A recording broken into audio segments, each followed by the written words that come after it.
Today we're hosting the Youth Leadership Conference at Banning's Landing.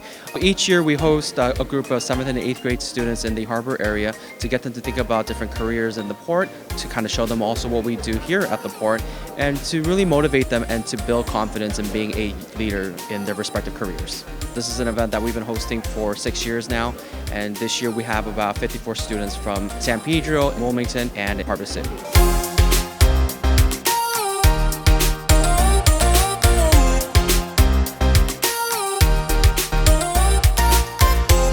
The students had a chance to build bridges using gumdrops and toothpicks. They also had a chance to learn a little bit more about world trade. They also had a chance to see the port complex on a boat tour.